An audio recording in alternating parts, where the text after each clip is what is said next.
오늘 전국 17개 광역시민 및 226개 시군구 우리 지도자분들이 이 자리에 참석해서 나라와 민족을 위해서, 교회를 위해서 기도할 수 있는 기회, 회개하는 기도의 이 기회를 주신 우리 하나님 아버지 앞에 정말 감사를 드립니다.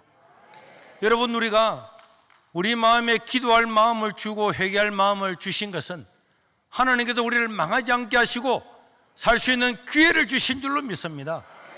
망하는 백성은 기도하지 않고 망하는 백성은 회개하지 않는데, 우리가 이런 조직을 만들어서 기도할 수 있다고 하는 것은 하나님께서 바로 이런 기도를 들으시고 우리를 살려주려고 하는 그런 의도가 있는 줄로 믿습니다. 우리는 당연히 어려울 때 기도해야 되죠. 여러분, 니느웨 백성들이 그 죽음의 문턱 앞에서도 회개하고 기도하니까 하나님께서 살려주셨고, 모세 시대의 바로의 압제에서 간절히 백성들이 기도하니까 모세를 보내서 그 민족을 해방시켜 주었습니다. 여러분, 그 악한 사사기 시대에도 그들이 고통 중에서 괴로워하고 기도하니까 하나님은 사사들을 보내서 나라를 해방시켜 주었습니다. 오늘 우리가 드리는 이 기도가 사회 일반에서 보면은 별것 아닌 것처럼 보이지만은, 여러분, 저 민주노총 100만 명 모인 것보다도 여기는 더 놀라운 기적이 있는 것입니다. 전국에서 모인 우리 목사님들, 장로님들, 우리 대표들의 기도가 반드시 응답되어서 세상은 바뀌어질 것이라고 생각을 합니다. 저는 수년 전에 서울의 모 교회 집회를 갔는데, 그 집회를 하면서 그 담임 목사님과 저와 우리 집사람이 식사를 하는데, 노무현 정부 때에 청와대 비서관을 했던 한 분이 찾아와서 동석을 하게 되었습니다. 저는 그분의 이야기를 듣고 너무나 충격을 받았습니다. 여러분, 지금 제가 실명을 거론하면은 뭐 그렇지만은 제가 그동안에 실명을 많이 거론했는데 요새는 원체 고소고발을 많이 해서 뭐 충남 도지사 하다가 여러 가지 문제로 낙마했던 사람이나 또 여러 가지 문제를 일으켰던 조아무개 법무부 장관 했던 분이나 이런 분들이 청와대에서 모여서 기독교 인구가 1300만 명이나 할 때에 기독교 인구를 지금의 10분의 1로 줄여야 된다, 이런 것을 청와대에서 언론하면서 그렇게 기독교를 많이 두면은 절대로 우리가 정권을 유지할 수 없다는 이런 이야기를 할 때는 이야기를 듣고, 저는 그때부터 계속적으로 이 국가를 위해서, 교회를 위해서 기도하면서 경각심을 가지고 있었습니다. 작년 4.15 총선 전에 지금 통일부 장관이었던 이현영은 총선에서 압도적으로 승리해서 종교계를 개편해야 된다고 이야기했습니다. 여러분, 자기가 뭔데 종교계를 개편하겠습니까? 저는 청와대에 있는 주사파 이름을 한 사람 한 사람 검명을 하면서 이들을 절대로 국회에 보내서는 안 된다고 설교를 함으로 말미암아서 선거법 위반으로 조사를 받고, 뭐 경찰, 검찰 모든 조사를 받고 여러 가지 고통을 겪게 되었습니다. 그리고 이런 것을 저는 연장선상에서 이 정부의 요직에 있는 사람들이 얼마나 기독교를 혐오하고 있는가, 어떻게 하면 한국 기독교를 말살시키려고 노력하고 있는가에 대해서 생각을 하고 있었습니다. 작년 김영춘 민주당 의원은 대통령의 측근이잖아요. 그런데 코로나가 왔다는 핑계로 코로나가 걸릴 가능성 1%가 있다면 모든 교회를 폐쇄하고 자기들 마음에 드는 교회만 허가지로 교회를 열어줘야 된다, 이런 것들 자기가 대통령에게 직접 건의를 하고, 그 다음에 문광부 장관에게도 그것을 압박을 하는 것을 국회 질문을 통해서 직접 들었습니다. 그래서 작년 부산 선거, 시장 선거 3일을 앞두고 민주당 후보로 나왔던 그 김용춘을 비판한 했는데 그것 때문에 고발당해서 뭐 순간이부터 경찰부터 검찰부터 계속적으로 지금 재판을 지금 받고 있습니다. 저는 국민 참여 재판을 신청을 했고, 여러분, 우리 교회는 예배를 드리다가 폐쇄된 당사자입니다. 당사자인데 국가의 고위직에 있는 사람이, 대통령의 측근이 코로나 걸릴 가능성 1%만 있다고 하는, 일어나지도 않은 것을 예단을 내가지고 모든 교회 문을 다 닫고 교회를 허가제를 하겠다, 이런 발상하는 그 자체가 이게 전체주의 국가나 공산주의가 아니면 절대로 일어날 수 없기 때문에 선거 3일 전에도 이 동영상을 틀고 강력히 비판을 했는데, 이런 것들 때문에 우리는 지금도 재판 가운데 있지만은 이 모든 연장선상에서 저는 코로나를 보았습니다. 작년에도 우리가 계속적인 예배를 드리다가 작년에도 폐쇄를 당하고, 작년 12월 30일부터는 새로운 감염법 예방법 49조가 발동됨으로 말미암아서 예배를 드리다가 정부의 방침대로 하지 않으면 경고를 받고, 경고를 했는데도 예배를 드리면 10일 정지하고, 10일 운전 정지를 했는데도 예배를 드리면 무기한 폐쇄에 들어가고, 폐쇄에 들어갔는데도 불구하고 예배를 드리면 교회 표지판을 뜯겠다고 하는 것이 감염법 49조였습니다. 저는 그 집 작년 12월 30일 날 발의됨으로 말미암아서 저는 1월 첫째 주부터 우리 교회는 당회가 모여서 좋다, 우리 교회가 계속적으로 예배를 드림으로 말미암아서 이 법안을 무력화시켜야 된다, 우리는 헌법 소원을 하고 법적인 그런 대치를 해야 된다. 그러려고 하면은 피해 당사자만이 헌법 소원을 할 수 있고 피해 당사자만이 행정소송을 하고 있기 때문에, 할 수가 있기 때문에 우리는 당에서 만장일치로 우리 교회가 폐쇄가 되고 우리 교회 하나가 없어지는 한이 있어도 한국교회를 위해서 우리가 희생하자. 만약에 우리가 잘못되면은 저는 여기서 책임을 지고 교회를 사임하고 내가 목회를 그만두겠다.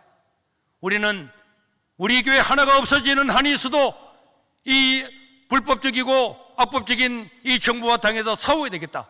그렇게 해서 저희들은 예배를 드리다가 그 예방법에 의해서 첫 번째로 실제로 교회가 폐쇄가 되었습니다.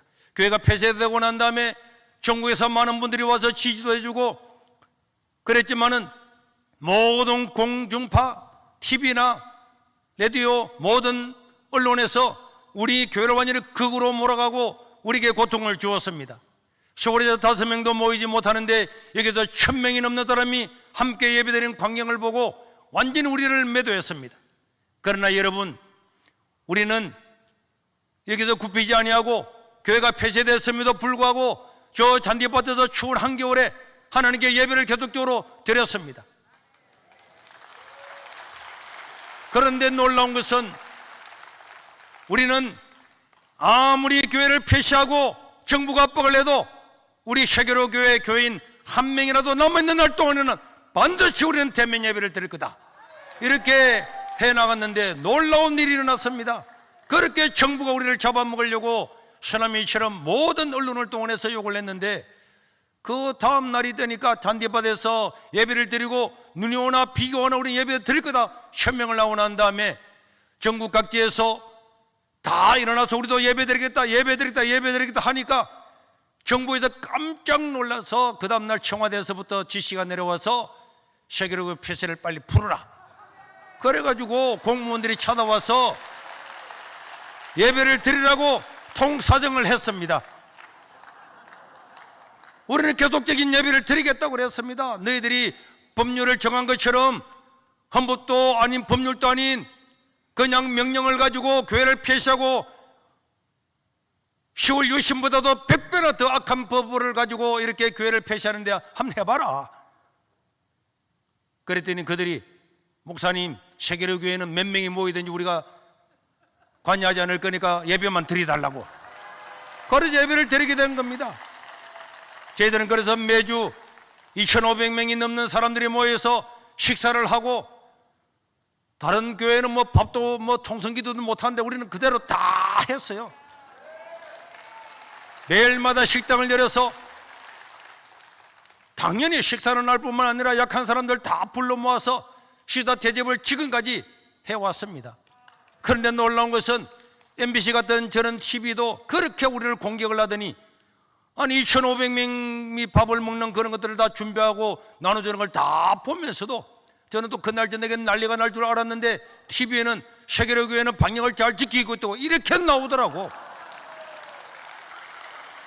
그런데 더 놀라운 것은 우리가 20개월 동안 이렇게 왔음에도 불구하고 정말 놀라웠게도 코로나가 한 명도 우리 교회에서 일어나지 않았습니다.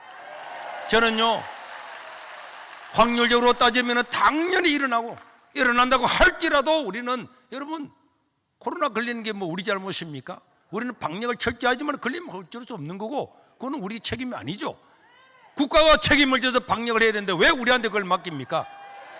그럼에도 불구하고 하나님께서 막아주셔서 한 명도 일어나지 않는 것은 하나님의 은혜와 돌보심과 하나님께서 우리에게 베푸신 긍휼이었다고 믿습니다. 오늘 이 자리에서 오신 우리 안희아 목사님이나 고병찬 목사님이나 우리 박용호 목사님이나 앞으로 말씀을 전하겠지만은 또 우리 심화보 목사님이나 또 사랑제일교회나 여러 많은 교회들이 어려움을 당하고 우리도 고발을 20번이나 넘어 넘게 당하고 국가를 향해서 개교회가 헌법 소원을 2개를 하고 있고 그 다음 행정소송을 2개를 하고 있습니다. 다음 주 목요일 날 1심 판결이 나는데 우리는 여기서 반드시 승리하기를 기도하고 있고 우리가 만약에 법적으로 1심에서 승리하게 되면은 어제도 부산시장을 만나서 점심을 먹으면서 이야기했더니 목사님 세계로 교회가 1심에서 승리하면 부산시는 절대로 항소하지 않겠습니다. 1심에서 그냥 판결이 마무리됨으로 말미암아서 이게 우리나라 판결의 판례가 되도록 하겠습니다. 그래 했기 때문에 여러분들도 기도해 주셔서 우리가 승리를 하게 되면은 전국적으로 고소고발당한 모든 교회들이 오히려 배상할 수 있는 그런 기회가 되는 기회도 생기게 될 것입니다.